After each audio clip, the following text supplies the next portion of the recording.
Hello everyone, सभी को visible Audible हूँ मैं। एक बार सभी लोग कमेंट करके बता देंगे कि हाँ जी मामा विजिबल भी हो और ऑडिबल भी हो। Welcome to the session everyone, आप सभी का हार्दिक स्वागत है आज के सेशन में। जितने भी नए स्टूडेंट्स आए हैं, इस चैनल पे पहली बार आए हैं, सबसे पहले इस चैनल को सब्सक्राइब जरूर कर लेंगे, इस वीडियो को लाइक जरूर कर देंगे और शेयर जरूर कर देंगे। स्टार्ट करते हैं आज का सेशन। आज के सेशन में एक चीज इम्पॉर्टेंट कि आज ना मैं आप लोगों को वोकैबुलरी नहीं पढ़ा पाऊंगी। आज हम डायरेक्टली आर्टिकल पढ़ेंगे क्योंकि आज मतलब ऐसा सेशन नहीं था क्योंकि मेरी तबीयत एकदम ठीक नहीं है। बट बेसिकली हाँ, बजट के ऊपर आर्टिकल था और बहुत ही इम्पोर्टेंट आर्टिकल था आपके current affairs point of view से। तो आज के सेशन में हम आर्टिकल पढ़ेंगे डायरेक्टली और फिर उसके रीडिंग कॉम्प्रिहेंशन करेंगे। पीडीएफ आप लोगों को शेयर हो जाएगा टेलीग्राम चैनल पे। तो वोकैबुलरी आप सभी को मैं जिम्मेदारी दे रही हूँ कि आप सभी लोग वोकैबुलरी वहां से खुद से पढ़ेंगे।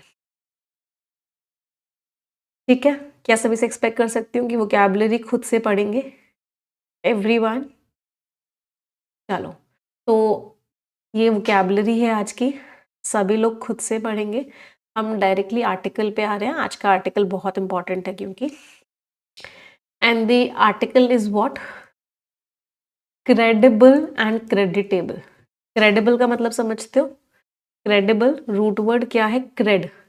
क्रेड रूट वर्ड का मीनिंग क्या होता है? विश्वास। Cred is what? बिलीफ। तो क्रेडिबल मीन्स बिलीवेबल, जिस पे आप विश्वास कर सको, उसको बोलेंगे क्रेडिबल। एंड क्रेडिटेबल मीन्स बहुत ही बढ़िया, तारीफ के लायक, लॉडेबल।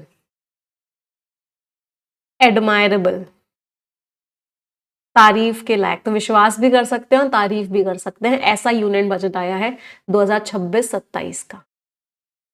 चलो, तो सबसे पहले आप लोग रीड करेंगे, फिर मैं समझाऊंगी। Read it everyone.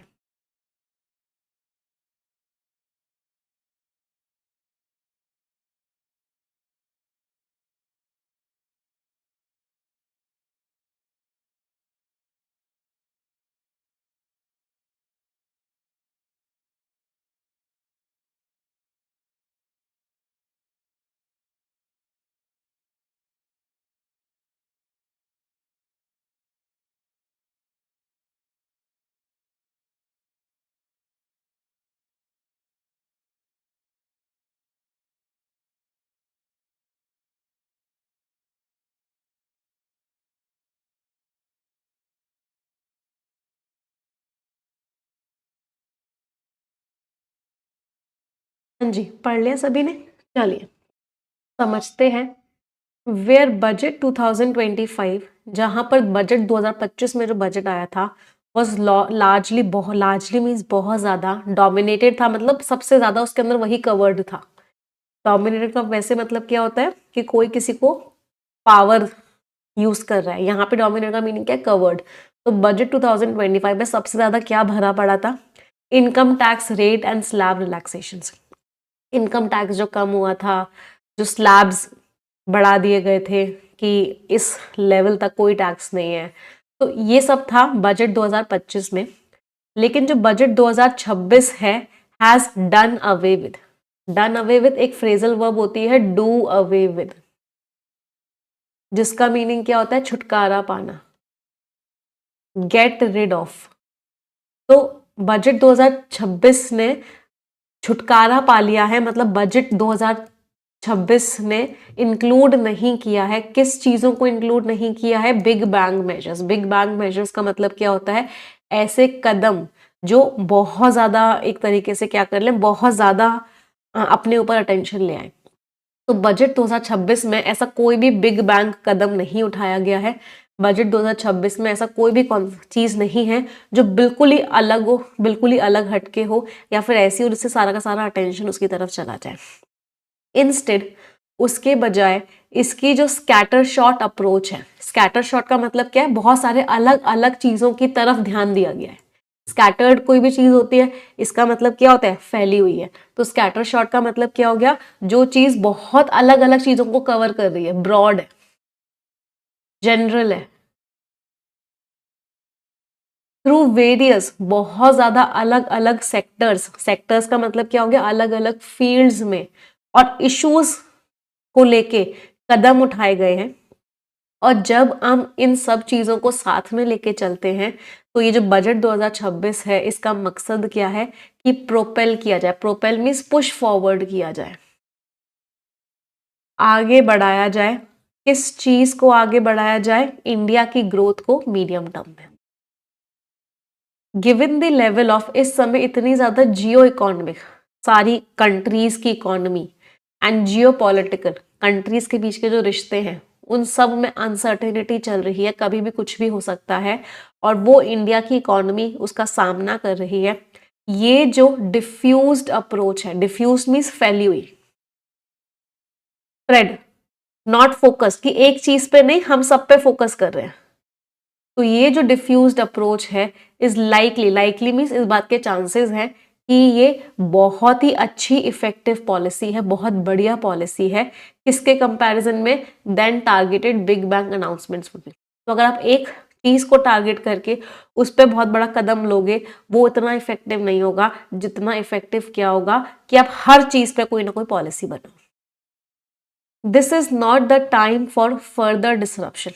ये समय नहीं है कि और भी ज्यादा डिस्ट्रप्शन, का मतलब क्या होता है? बहुत बड़ा बदलाव, जिससे कि चीजों का फंक्शनिंग बदल जाए। ये समय नहीं है बहुत बड़े बदलाव का। बजट 2026 में अनाउंसमेंट्स हैं।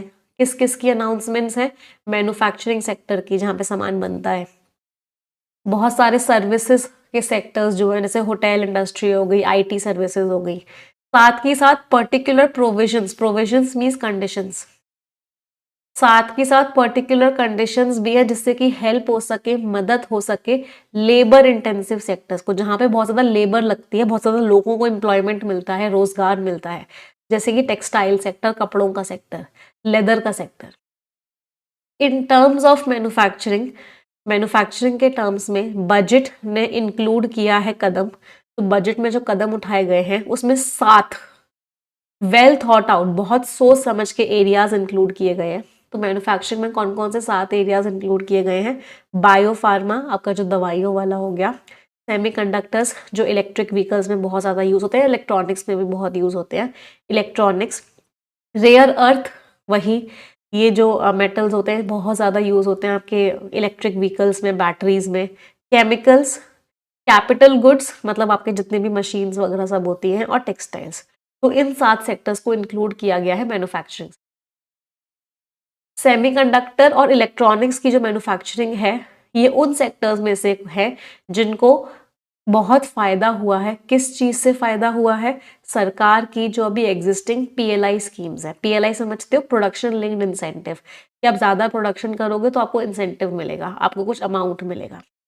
तो पीएलआई स्कीम जो सरकार ने चलाई थी उसमें बहुत ज्यादा फायदा हुआ है सेमीकंडक्टर की इंडस्ट्री को और इलेक्ट्रॉनिक की। तो बेसिकली ऑथर ने पूरे पैराग्राफ में यही बोला कि बजट 2025 में तो टैक्स के ऊपर बहुत बात हुई थी, एक मुद्दा पकड़ के उसके ऊपर बहुत छूट दी गई थी, लेकिन बजट 2026 में कोई एक चीज नहीं पकड़ी गई है, सब चीजों पे कुछ ना कुछ किया गया है। मैन्युफैक्चरिंग पे किया गया है, सर्विस पे किया गया है, और मैन्युफैक्चरिंग में भी 7 सेक्टर्स का नाम लिया गया है। तो ये सारी की सारी चीजें बजट 2026 में हुई है। अगला पैराग्राफ पहले आप पढ़ेंगे सभी लोग।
हम आरआरबी क्लर्क मेंस का पेपर बहुत अच्छा गया, 38 मार्क्स का करके आया हूँ।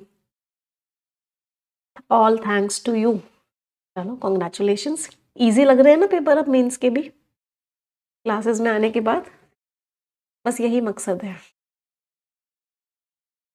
जो इंडिया सेमीकंडक्टर मिशन 2.0 है और जो एलोकेशन बढ़ा दिया गया है, मतलब जो अमाउंट बढ़ा दिया गया है इलेक्ट्रॉनिक्स कंपोनेंट मैन्युफैक्चरिंग स्कीम के अंदर, ये अप्रोप्रिएट बिल्कुल सही फॉलोअप्स का मतलब क्या हो गया, एक्शंस है इस चीज के लिए। तो बिल्कुल सही एक्शन लिया गया है कि जो अमाउंट एलोकेट किया गया था, जो अमाउंट सोचा गया था कि दिया जाएगा, उसको बढ़ा दिया गया है। ये वो सेक्टर्स हैं वेयर इंडिया नीड्स टू, जहां पे इंडिया को जरूरत है कि वो ग्लोबली कॉम्पिटिटिव बन जाए, मतलब दुनिया भर में हम कॉम्पिटिटिव बन जाए, मतलब हमारी भी एक जगह बन जाए। बायोफार्मा शक्ति स्कीम, एक स्कीम बनाई गई है बायोफार्मा शक्ति स्कीम। उसका मकसद है कि हम इंडिया को एक ग्लोबल बायोफार्मा मैन्युफैक्चरिंग हब बना दें, मतलब इंडिया जो है दवाइयां बनाए और पूरी दुनिया भर की दवाइयां बनाए। और इसको कितना बजट दिया गया है? 10,000 करोड़ का बजट दिया गया है अगले 5 सालों में। जो फार्मास्यूटिकल्स हैं, दवाइयां, जो कि ऑलरेडी एक ऐसा सेक्टर है जिसमें इंडिया बहुत अच्छा कर रहा है, उनके ऊपर छूट दी गई है। मतलब उनको यूएस ने ही छूट दी है कि यूएस के जो 50% के टैक्सेस हैं वो हमारे फार्मास्यूटिकल सेक्टर में नहीं लगते हैं। इट इज़ ऑल्सो इम्पॉर्टेंट, अब बहुत ज़रूरी है कि हम इन सेक्टर्स को सपोर्ट करें जो अभी हिट है, जिन पे अभी नुकसान हो रहा है इन्हीं टैरिफ्स का, जो यूएस ने 50% का टैक्स हम पे लगा दिया है। नेशनल एक्सपोर्ट प्रमोशन मिशन, जो एक्सपोर्ट मिशन अनाउंस किया था पिछले बजट में, उसको इम्प्लीमेंट किया गया था, लागू किया गया था दिसंबर 2025 में। 9 महीने गुजर जाने के बाद उसको इम्प्लीमेंट किया गया फाइनेंशियल ईयर, तो मतलब 2025 के बजट में अनाउंस किया और लागू हुआ दिसंबर 2025 में। तो सेंटर को इंश्योर करना चाहिए, सेंटर को गारंटी करना चाहिए कि ये जो बजट का इंटीग्रेटेड प्रोग्राम है, कि सारे की सारी चीज़ों को मिला के लेके चल रहे हैं टेक्सटाइल सेक्टर के लिए, कपड़ों के सेक्टर के लिए, इसमें ऐसी ही देरी ना हो जितनी देरी ये एक्सपोर्ट प्रमोशन मिशन में हुई थी। सेंटर को इस बात को मेक श्योर करना पड़ेगा कि वो वाली देरी इस बार ना हो।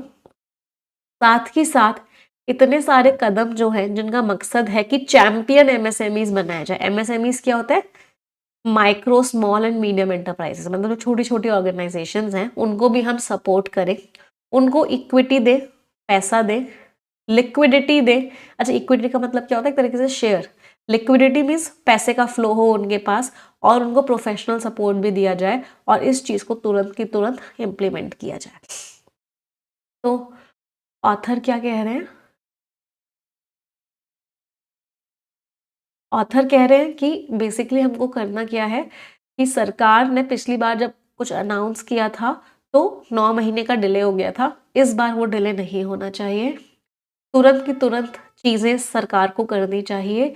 हमारी छोटी छोटी जो कंपनीज हैं, छोटी छोटी जो इंडस्ट्रीज हैं, उनको सपोर्ट देना चाहिए, फार्मास्यूटिकल को सपोर्ट देना चाहिए। सेमीकंडक्टर मिशन का जो एलोकेशन बढ़ा दिया है, उसमें जो पैसा बढ़ा दिया है, वो बहुत अच्छी चीज़ है। ये सारी की सारी चीज़ें गवर्नमेंट ने करी है। मतलब ऑथर की जो टोन है ना वो अच्छी है, बजट को लेके ऑथर ने कहीं भी बुराई नहीं करी बजट की। चलिए अगला पैराग्राफ पढ़ेंगे सभी लोग।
अगला पैराग्राफ ऑथर क्या कह रहे हैं, एमएसएमईज अकाउंट फॉर का मतलब क्या होता है, आर रिस्पॉन्सिबल फॉर।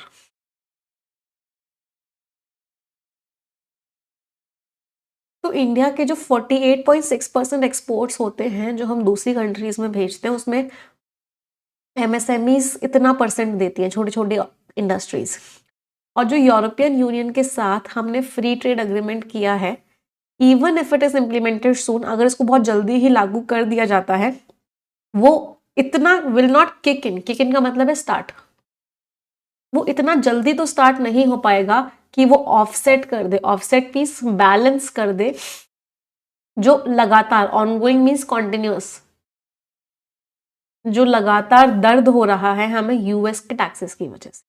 तो यूएस के टैक्सेस की वजह से जो हमें नुकसान हुआ है उसको बैलेंस नहीं कर पाएगा यूरोपियन यूनियन का फ्री ट्रेड एग्रीमेंट, अगर उसको तुरंत के तुरंत भी इंप्लीमेंट कर दिया जाता है। तो जो हमारा सर्विस सेक्टर है, जहां पे कोई मैन्युफैक्चरिंग नहीं हो रही है, उसको भी फायदा होगा बजट 2026 से।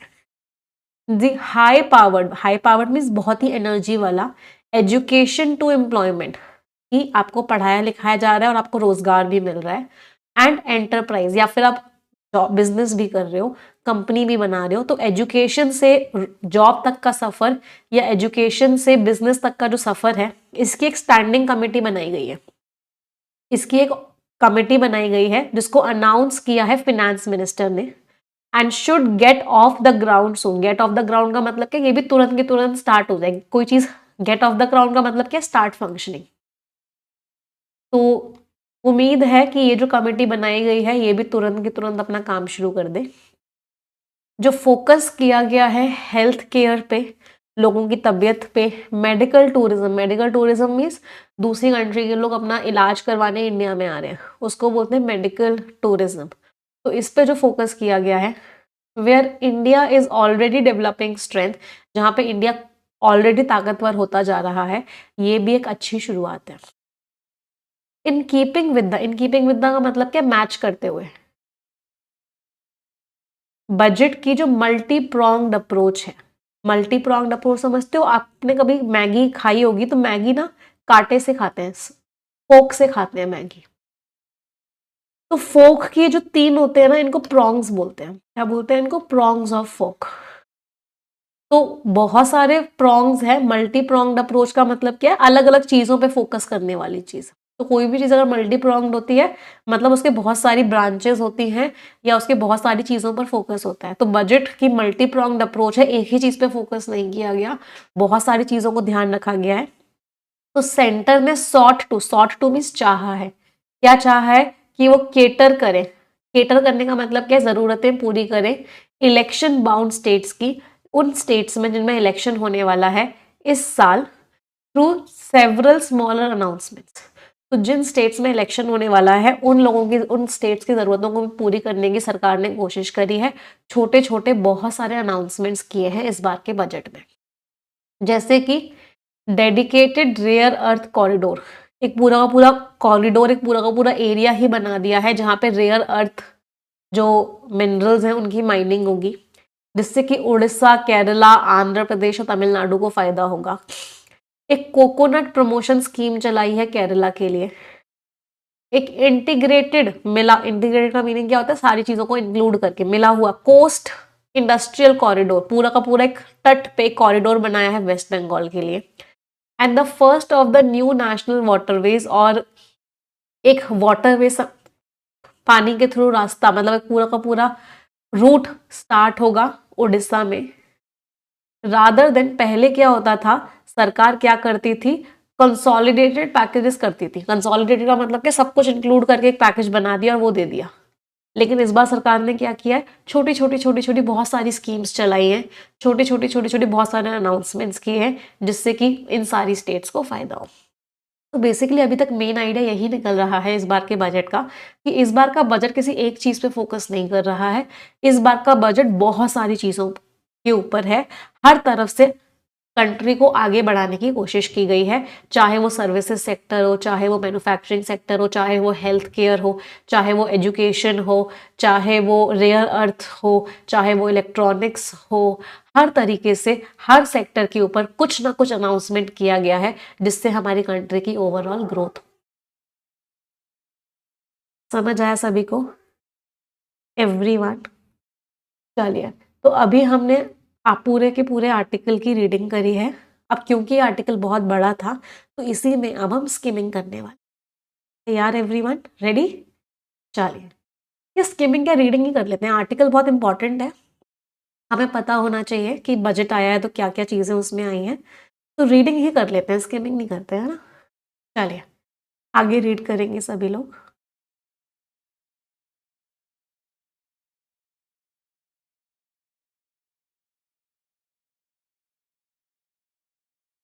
मैम, कल आरआरबी क्लर्क मेंस के पेपर में सारे ईडियम्स वही आए थे जो हम एडिटोरियल में पढ़ते हैं। एड इंसल्ट टू इंजरी आया था, एलिफेंट इन द रूम आया था। बहुत बढ़िया। इंग्लिश में 38, सबसे ज़्यादा इंग्लिश में ही अटेम्प्ट किया, 36 अटेम्प्ट किया मैम। बहुत ही ज़्यादा इजी लगा पेपर। वेरी गुड बेटा। चलो अब इसको पढ़ेंगे, है ना।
अगला पैराग्राफ ऑथर क्या कह रहे हैं? As for the centre's finances, अगर हम सेंटर के फाइनेंसेस की बात करें कि कहाँ कहाँ सेंटर खर्चा करने वाला है, बजट 2026 जो बजट 2026 का है वो क्या ऑफर कर रहा है? ऑफर्स अ मिक्स ऑफ, एक मिक्सचर है एक्सपेंडिचर एंथुजियाज्म, की एक्सपेंडिचर बहुत ज्यादा किया जाएगा। एंथुजियाज्म का मतलब क्या होता है? फुल एनर्जी के साथ खर्चा किया जाएगा। एंड रेवेन्यू सोबरिटी, सोबरिटी का मतलब क्या होता है? थोड़ा बहुत कम करना। तो सोबरिटी का मतलब क्या? बहुत सोच समझ के करना, एक तरीके से थॉटफुल होके करना, थॉटफुलनेस। तो रेवेन्यू और एक्सपेंडिचर को लेके मिक्सचर है कि चीजें मिक्स होंगी, एक तरीके से कोई चीज बहुत ज्यादा नहीं होगी। Capital expenditure push, capital expenditure बहुत ज्यादा किया जाएगा। कैपिटल एक्सपेंडिचर समझते हो? जो आप फिक्स्ड एसेट बनाने में खर्चा कर रहे हो, रोड्स बनाने में, रेलवेज बनाने में, मशीन्स लेने में, उसको बोलते हैं capital expenditure. Specially with regard to, और स्पेशली किस चीज के रिलेशन में? इंफ्रास्ट्रक्चर क्रिएशन की। जो सरकार इंफ्रास्ट्रक्चर बनाएगी, रोड्स बनाएगी, रेलवेज बनाएगी, पार्क्स बनाएगी, ये कॉन्टिन्यूड है, मतलब सरकार खूब सारा खर्चा करने वाली है इसमें। Perhaps, perhaps means may be, किस रिएक्शन में, किस चीज के जवाब में? टू दी रियलाइजेशन, कि सरकार को ये बात समझ में आ रही है कि अभी की जो कंडीशंस चल रही हैं उनसे प्राइवेट इन्वेस्टमेंट तो नहीं होने वाला। तो प्राइवेट इन्वेस्टमेंट ज्यादा नहीं होगा, तो सरकार ने बोला कोई बात नहीं, मैं इस बार बहुत सारा इन्वेस्टमेंट करने वाली हूँ, मैं इस बार बहुत सारा खर्चा करने वाली हूँ, खूब ज्यादा हम इंफ्रास्ट्रक्चर बनाएंगे कंट्री में, खूब उसमें खर्चा करेंगे। ओवरऑल कंप्लीट अगर हम देखते हैं तो जो कैपिटल एक्सपेंडिचर है जो सरकार खर्चा करने वाली है वो 12.2 लाख करोड़ ग्रो हो जाएगा 2026-27 में, जो कि अमाउंट हो जाएगा, अमाउंट मींस इक्विवेलेंट हो जाएगा 4.4% ऑफ जीडीपी। जीडीपी क्या होता है? Gross domestic product. पूरी कंट्री में जितना प्रोडक्शन हुआ है उसके टोटल को बोलते हैं जीडीपी। तो 4.4% जीडीपी हम खर्च करेंगे कैपिटल एक्सपेंडिचर पे, सारी चीजों को बनाने में। और ये जो है हाईएस्ट होने वाला है कम से कम अगर पिछले 10 साल का देखें तो। सरकार किस किस चीज पे खर्चा करने वाली है? सरकार ने अनाउंस किया है कि हम डेडिकेटेड फ्राइट कॉरिडोर्स बनाएंगे। फ्राइट का मतलब क्या होता है? ट्रांसपोर्टेशन। तो डेडिकेटेड कॉरिडोर्स बनाएंगे जहां पे चीजों को, सामान के ट्रांसपोर्टेशन को बोलते हैं, सामान के ट्रांसपोर्टेशन को, मटेरियल का ट्रांसपोर्टेशन, तो सामान के ट्रांसपोर्टेशन के लिए अलग से एक कॉरिडोर बनाया जाएगा। ट्रेनिंग इंस्टीट्यूट्स बनाए जाएंगे, लोगों को ट्रेन करने के लिए इंस्टीट्यूट्स बनाए जाएंगे जो लोगों की जरूरत होगी। ये जो रेल कॉरिडोर्स बनाए जाएंगे are also to be supplemented, इनके साथ और क्या बनाया जाएगा, सप्लीमेंट का मतलब होता है आप किसी कोई चीज किसी के साथ दे रहे हो, तो इसके साथ एक कोस्टल कार्गो प्रमोशन स्कीम भी होगी कि समुद्र से भी सामान को भेजने की स्कीम होगी, जिससे कि हम इंसेंटिवाइज कर सकें। इंसेंटिवाइज का मतलब क्या है, एक तरीके से हम एनकरेज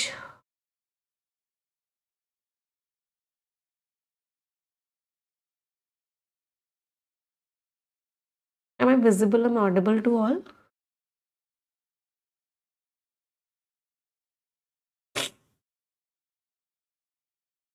सभी को विजिबल ऑडिबल हूँ?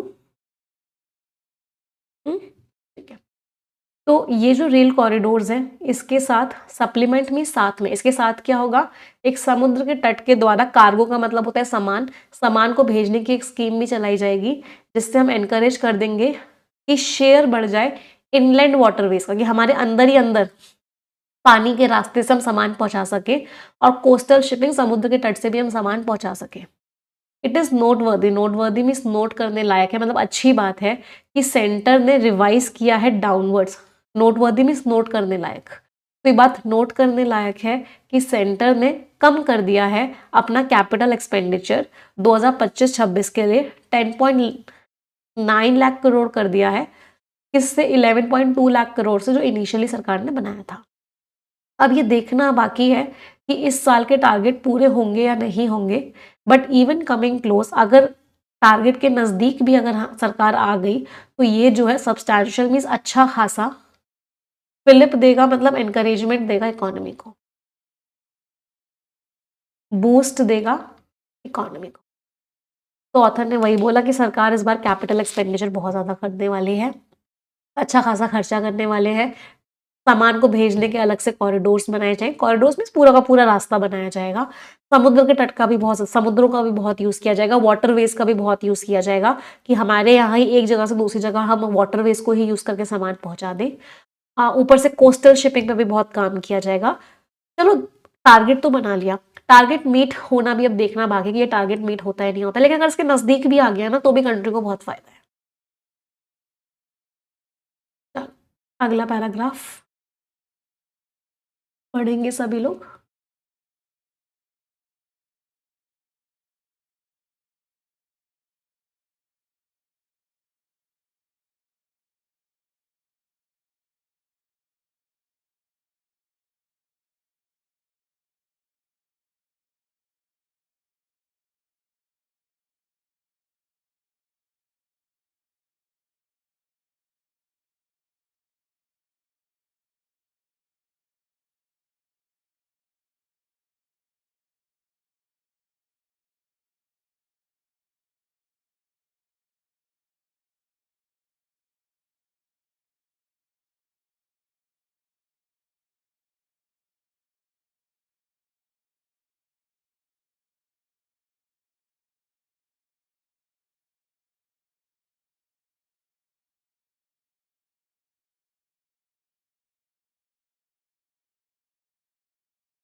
हाँ जी, अगला पैराग्राफ ऑथर क्या कह रहे हैं, ऑन द रेवेन्यू फ्रंट, अभी तो हमने बात की सरकार कहाँ कहाँ खर्चा करेगी, अब सरकार जहाँ से कमाई करती है, तो रेवेन्यू फ्रंट पे सरकार जहाँ से कमाई करती है, सेंटर ने अनाउंस नहीं किया है कोई भी मेजर टैक्स कट कोई भी अनाउंस नहीं किया है लोगों के लिए या फिर कंपनीज के लिए।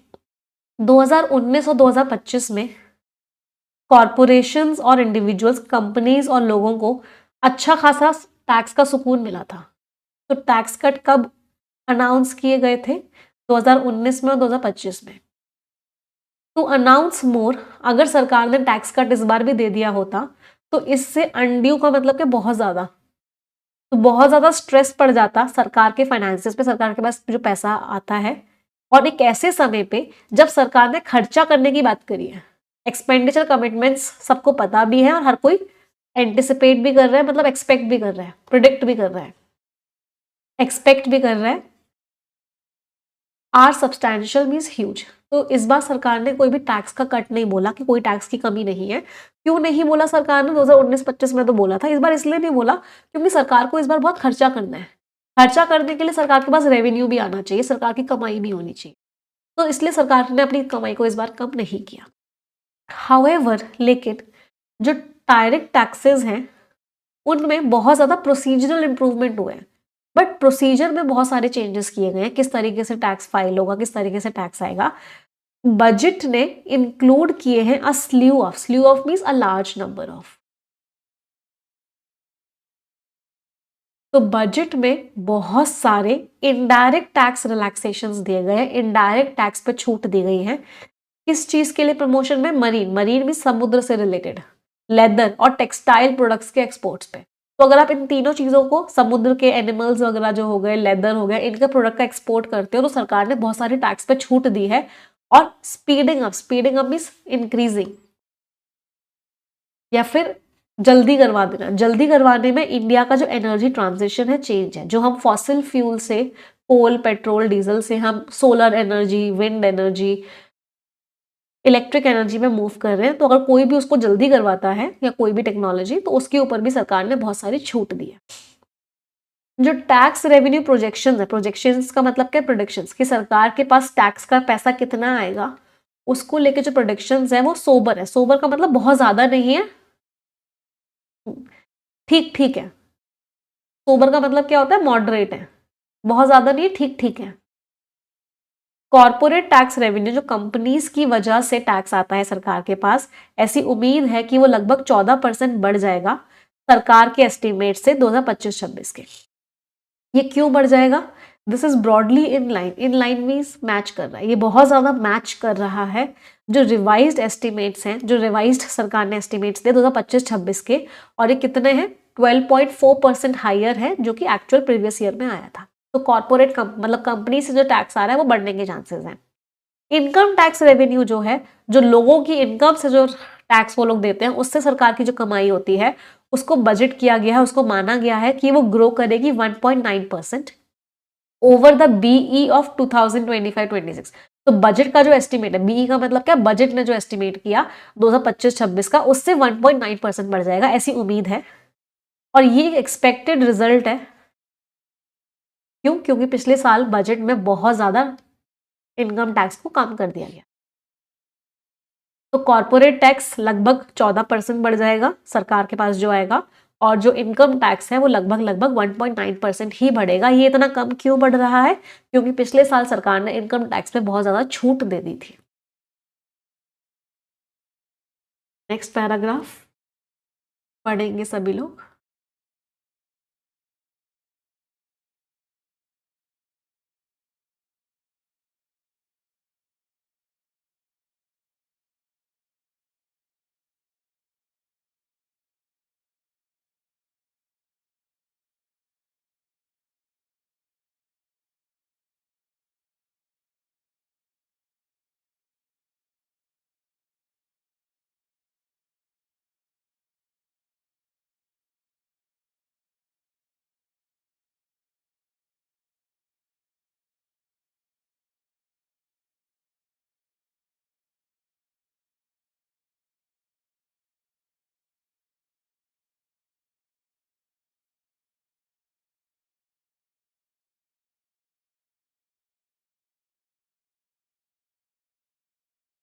हाँ जी, अगला पैराग्राफ क्या कह रहा है? जो ओवरऑल जीएसटी रेवेन्यू, जीएसटी से जो पैसा सरकार के पास आता है, ऐसी उम्मीद की गई है, प्रोजेक्टेड का मतलब क्या है? ऐसा प्रोडिक्ट किया गया है, निकाला गया है कि ये कम हो जाएगा, 13.5% कम हो जाएगा 2026-27 में। क्यों? क्योंकि जीएसटी कम कर दिया गया था सामान पे। और ये रिफ्लेक्शन है, एक रिजल्ट है। किस चीज का रिजल्ट है ये? सितंबर 2025 में जो रेट रेशनलाइजेशन हुआ था, रेट को ठीक किया गया था, 5% कर दिया गया था ज्यादातर आइटम्स पे। और कंपेंसेशन सेस जो था, जो कंपेंसेशन टैक्स लगाया जा रहा था, उसको हटा दिया गया था। तो अगर हम इन सारी चीजों को साथ में ले लें तो सेंटर का जो फिस्कल डेफिसिट है, फिस्कल डेफिसिट का मतलब क्या होता है? एक्सपेंडिचर माइनस रेवेन्यू, कितना आप खर्चा कर रहे हो और कितनी आपकी कमाई है, उन दोनों के डिफरेंस को बोलते हैं फिस्कल डेफिसिट। तो खर्चा और कमाई का बीच का जो डिफरेंस है उसको प्रोजेक्ट किया गया, उसको अनुमान लगाया गया है कि वो 4.3% हो जाएगा जीडीपी का 2026-27 में, जो कि कम हो रहा है 4.4% से, जो कि हमने अनुमान लगाया था 2025-26। सेंटर का जो फिस्कल कंसोलिडेशन पाथ है, फिस्कल कंसोलिडेशन पाथ का मतलब क्या होता है, चीजों को ठीक करना। तो सरकार जो अपने फाइनेंसेस को ठीक करने के रास्ते पे निकल गई है कोविड-19 पैंडेमिक के बाद से, ये तारीफ के लायक है। लेकिन लगातार जो सरकार फोकस कर रही है, एग्रेशन का मतलब क्या, लगातार सरकार का जो पूरा ध्यान है डेफिसिट को कम करने का, कि बस मेरा एक्सपेंडिचर और रेवेन्यू का डिफरेंस कम हो जाए, इसमें कुछ सवाल तो पूछने चाहिए। इकोनॉमिक सर्वे ने भी आर्ग्यू किया है कि भैया थोड़ी बहुत फिस्कल फ्लेक्सिबिलिटी तो रखो, चीजों को थोड़ा बहुत समझो, आप पूरा का पूरा फोकस इस पे मत करो, क्योंकि दुनिया भर में इस तरह की कंडीशंस चल रही है। ओवरऑल अगर मैं पूरे इसकी समरी बोलूं तो बजट 2026 कुछ डिसअपॉइंट तो कर रहा है, कुछ नाखुश तो कर रहा है उन लोगों को जो सोच रहे थे कि उनको बहुत ज्यादा टैक्स में छूट मिलेगी या उनको सब्सिडी मिलेगी, चीजों में छूट मिलेगी, लेकिन फिर भी इसके बावजूद भी, nevertheless means in spite of, इसके बावजूद भी ये एक विश्वसनीय और तारीफ के लायक, क्रेडिबल मींस तारीफ के लायक कोशिश है। तो ऑथर ने क्या बोला कि बजट में जो लोग सोच रहे थे कि टैक्स में छूट मिलेगी, टैक्स में छूट मिलेगी, तो टैक्स में कोई छूट नहीं मिली है। जो लोग सोच रहे थे सब्सिडी मिलेगी, सब्सिडी मिलेगी, छूट मिलेगी, छूट वूट कोई नहीं मिली है। तो उन लोगों को बजट लग रहा होगा कि अच्छा नहीं है, बेकार है। इसके अलावा बाकी सब चीजों में बजट बहुत अच्छा है और बहुत ही तारीफ के लायक है। पैसेज समझ आया सभी को? एवरीवन, चलो क्वेश्चंस करेंगे। All the best.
चलिए लेट्स डिस्कस द क्वेश्चंस।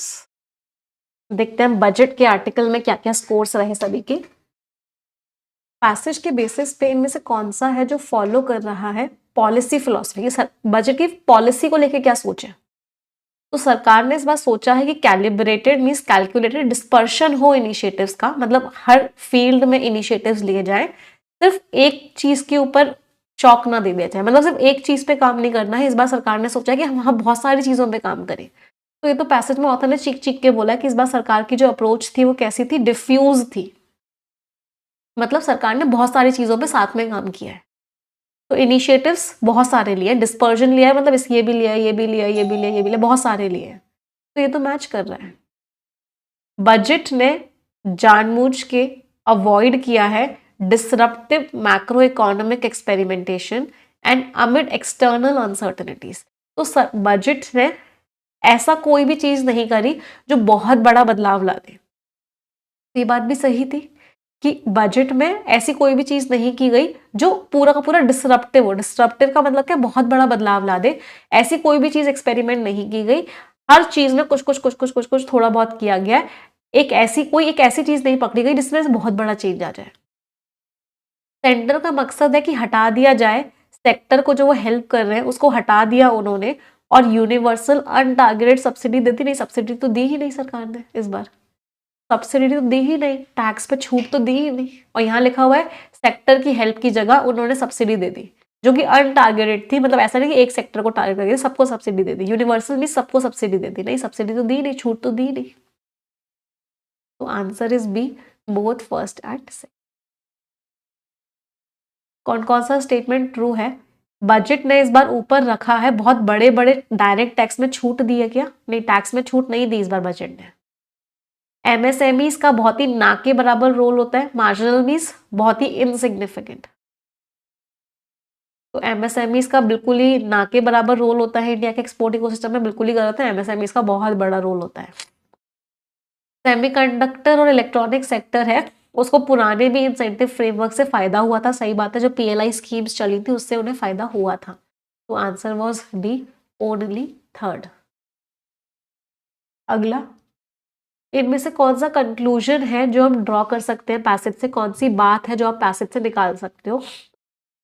अगर इम्प्लीमेंटेशन में डिले हो गया, सरकार ने अनाउंस तो कर दिया बट उसको लागू करने में देरी कर दी, तो इससे कमजोर पड़ जाएगी, वीक हो जाएगी इफेक्टिवनेस स्कीम्स की। सही बात है, स्कीम्स अनाउंस कर दी बट लागू नहीं करा तो कमजोर पड़ जाएगी। पब्लिक कैपिटल एक्सपेंडिचर, सरकार जो खर्चा कर रही है उसको यूज किया जाएगा कंपेंसेट करने के लिए कि प्राइवेट इन्वेस्टमेंट का जो इमोशन है वो कम है। मतलब प्राइवेट इन्वेस्टमेंट नहीं हो रहा तो सरकार ने बोला कोई बात नहीं, मैं खर्चा करूंगी। सही बात है, सरकार खर्चा कर रही है क्योंकि लगता है कि प्राइवेट इन्वेस्टमेंट कम होगा। बजट ने हटा दिए हैं रीजनल कंसिडरेशंस, रीजन के हिसाब से चीजें हटा दी गई हैं। इंफ्रास्ट्रक्चर की प्लानिंग में नहीं, रीजनल कंसिडरेशंस रखे गए हैं। उड़ीसा को, केरला को, हर स्टेट को सोच सोच के काम किया गया है। और यहाँ बोल रहे हैं एलिमिनेट कर दिया गया। एलिमिनेट मीन्स रिमूव कर दिया गया है, रिमूव नहीं किया है, सोच सोच के किया है सरकार ने। तो ये गलत हो गया, answer is B, both first and.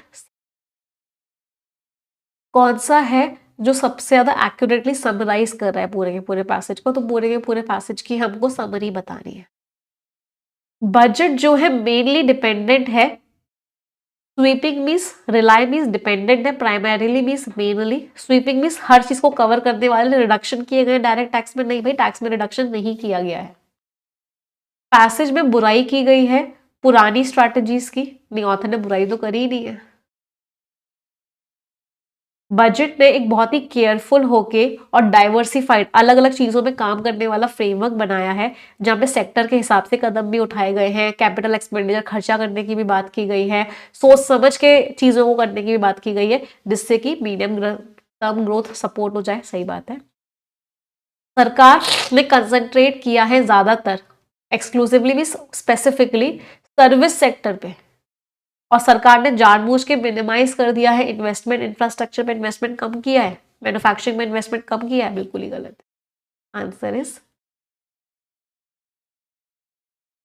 Tone क्या है पैसेज की, एनालिटिकल है। डॉगमेटिक का मतलब होता है रूढ़िवादी, आप कह रहे हो मैं जो कह रहा हूं वही सही है बाकी सब गलत है, बाय गॉट इट भी बोलते हैं इसको। नैरेटिव ऑथर नैरेटिव टोन का मतलब क्या होता है, जब आप कोई कहानी सुना रहे हो तो ऐसा हुआ, फिर उसके बाद ऐसा हुआ, फिर वो आ गया, उसने ये बोल दिया, कहानी सुनाना, तो ऑथर कोई कहानी तो नहीं सुना रहे। तो answer is a, only first. Author की टोन कैसी है? एनालिटिक। स्कोर्स एवरीवन, क्या क्या स्कोर्स रहे सभी के? चलो प्रीवियस ईयर क्वेश्चंस का आंसर देंगे। रिवोक, कैंसिल करना। फ्रूगल, बहुत ही सोच समझ के खर्चा करने वाला। स्क्रूटनी, जांच। Bolster, strong banana. Futile, useless. 5 3 2 1 and 4। Ma'am आपकी वजह से ऐसे सीजीएल में 45 में से 44 क्वेश्चंस कर पाया हूँ। बहुत बढ़िया, वेरी नाइस बेटा। चलो previous year idioms and phrases. Put one's foot down, मतलब आपने क्या किया, फर्म हो गए और अपना डिसीजन चेंज करने से मना कर दिया। Next is make short work of, मतलब तो एक बार इसको देखते हैं, तो मुझे भी याद नहीं आ रहा इसका क्या था, पहले बाकी करते हैं फिर इस पे आ जाएंगे तो अपने आप आंसर मिल जाएगा। एट वन विथ्स एंड, मतलब आपको समझ ही नहीं आ रहा कि क्या होना है, बहुत कंफ्यूज हो गए हो। कहाँ गया? हाँ, one. Keep one card close to the chest, छुपा के रख रहे हो चीजों को। गो द होल हॉक, पूरी तरीके से उसमें चले गए हो। तो मेक शॉर्ट वर्क ऑफ का क्या हो गया, किसी चीज के साथ बहुत ही जल्दी जल्दी डील कर रहे हो। शॉर्ट वर्क हिंट भी था इसमें कि किसी चीज के साथ बहुत जल्दी जल्दी डील कर रहे हो। तो answer is 4 3 1 5 and 2। Course everyone. 10 words है, इनमें से 3 वर्ड्स का मीनिंग सभी लोग कमेंट्स में लिखेंगे। आप सभी की जिम्मेदारी है कि कम से कम 3 वर्ड्स का मीनिंग कमेंट्स में लिखेंगे। इट इज अ रिस्पॉन्सिबिलिटी, हर कोई अपनी जिम्मेदारी पूरी करेगा। जो जो बच्चे अपनी जिम्मेदारी पूरी करेंगे उनमें से एक बच्चे को हम सक्सेस नो मोर इल्यूजन बुक भी गिफ्ट करेंगे और उस बच्चे के घर वो बुक भिजवाई भी जाएगी। तो मेक श्योर करो कि सभी लोग कम से कम 3 वर्ड्स का मीनिंग कमेंट्स में लिखेंगे। ठीक है, जिस बच्चे के घर बुक भिजवाई जा रही है उस बच्चे का नाम ये है। बेटा एक मेल कर देना, एक स्क्रीनशॉट भेज देना कि टीम आपको आपके घर आपकी बुक भिजवा दे। यस, चलो आगे बढ़ते हैं।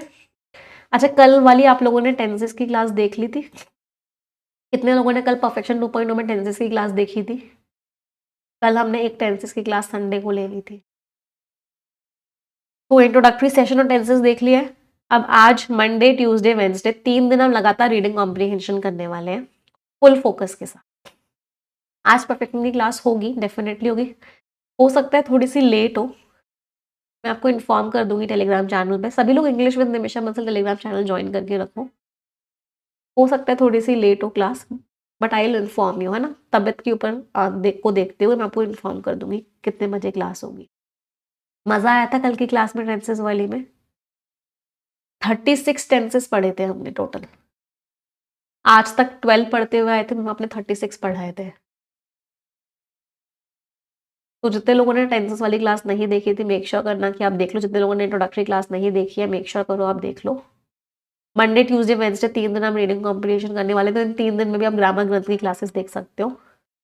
अगली क्लास जो ग्रामर ग्रंथ की होगी वो थर्सडे और फ्राइडे होगी, और फिर सैटरडे को जो हमने रीडिंग कॉम्पिटिशन पढ़ा है उसका मॉक टेस्ट होगा। तो इस तरीके से पूरा का पूरा परफेक्शन 2.0 चलने वाला है। जितने लोगों ने अभी तक ज्वाइन नहीं किया है वो आज क्या ज्वाइन कर लेंगे, और डिले मत करना। कोड आपका NB57 लगेगा, आपको 57% का डिस्काउंट मिल जाएगा आज और कल, 3 फरवरी। आज और कल, राइट, 2 और 3 फरवरी। यहाँ से आप स्कैन करके डायरेक्टली भी कर सकते हो। यस ऑफिसर एप्लीकेशन पे आपकी क्लासेस हो, PDF आपको अभी अपलोड हो जाएगी। सारे सब्जेक्ट्स पढ़ने हैं, इंग्लिश के साथ क्वाड्स रीजनिंग जी भी पढ़ना है। कंप्लीट बैंकिंग की तैयारी करनी है तो कंप्लीट सब्सक्रिप्शन ले सकते हो, इसको हम प्रीमियम सब्सक्रिप्शन बोलते हैं। कोड आपका सफलता लगेगा, इसमें भी आपको अच्छा खासा डिस्काउंट मिल जाएगा 3 फरवरी। यहाँ से स्कैन कर सकते हैं। जिन बच्चों को रिन्यू करवाना है वो रिन्यू करवा सकते हैं। ये टेलीग्राम चैनल्स दोनों आपको ज्वाइन करने हैं जिससे कि आपको सारी इन्फॉर्मेशन मिलती रहे। कोई डाउट कोई क्वेरी होगी आप हमें इस नंबर पर व्हाट्सएप करके पूछ लो, या फिर इस वीडियो के डिस्क्रिप्शन में एक फॉर्म भी दिया हुआ है, इस फॉर्म को आप फिल करोगे, टीम आपको कनेक्ट करेगी और आपके सारे डाउट्स और क्वेरीज का answer. PDF I think upload हो गया होगा। हाँ, बस PDF आपका पिन होने वाला है। हाँ, तो मेक श्योर करो सभी लोग ज्वाइन कर ले। एक रिक्वेस्ट करूंगी, बस सेशन को लाइक जरूर कर देंगे जितने लोगों ने सेशन को लाइक नहीं किया है अभी तक। Please make sure that you like this session. And students, I am really very sorry for today कि हाँ, आज की क्लास एक तो लेट हो गई और अभी परफेक्शन की क्लास भी थोड़ी सी लेट हो गई। बट कभी कभी क्या होता है ना कि बहुत सारी चीज़ें आपके हाथ में नहीं होती हैं। बट पता है आज क्या हुआ, मैंने आपको सुबह सुबह टेलीग्राम पे मैसेज किया कि आज की क्लास नहीं हो पाई क्योंकि मुझे फीवर है। सुबह मुझे बहुत फीवर था, 102 डिग्री फ़ारेनहाइट मुझे फीवर था सुबह। बट जैसे ही 8 बजे ना, एक चीज़ थी जो मेरे अंदर से ना तेज तेज चिल्लाने लग गई कि यार निमिषा, तू ही तो बोलती है अपने बच्चों को skipping is not an option.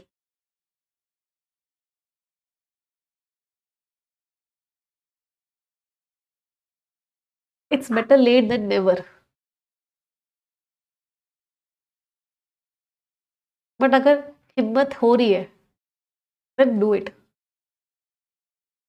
तो एडिटोरियल हुआ है, आई मेक श्योर, मतलब मैं पूरी कोशिश करूंगी परफेक्शन भी आज हो।